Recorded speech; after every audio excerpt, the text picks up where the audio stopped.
लाडक्या बहिणींचं नेतृत्व आज आपण सर्वजण पाहताय की खऱ्या अर्थाने आरक्षण असताना जर जे बळ दिलं असेल तर ते अजितदादांनी आमच्यासारख्यांना दिलेलं आहे.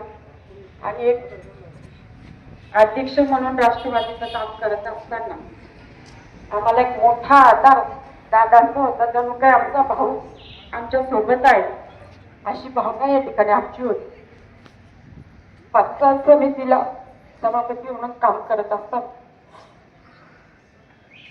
ज्यावेळी पंचायत समिती असेल जिल्हा परिषद असेल ह्या ठिकाणी काम करत असताना अनेक वेळा त्या दादांच्या मीटिंग अटेंड करण्याचा आम्हाला योग आला.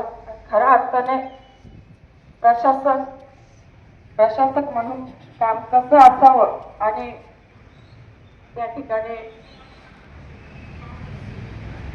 खरं तर त्यांचा हात प्रशासन सांभाळताना कोणीच देऊ शकत नाही असा एक मोठा अनुभव आम्हा सगळ्यांना त्या ठिकाणी होता. आज खऱ्या अर्थाने पुणे जिल्ह्यावर असणारं प्रेम आणि जिल्हा सुधारण्याचं काम जर जे कोणी केलं असेल तर ते दादांनी केलं.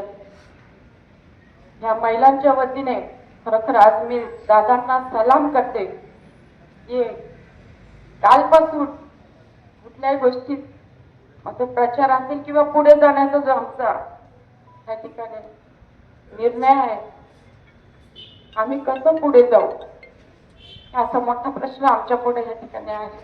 पूर्ण हातपाय आमचे गळून गेले. हसता न बोलता मी सर्वांच्या वतीने दादांना भावपूर्ण आदरांजली अर्पण करते. धन्यवाद.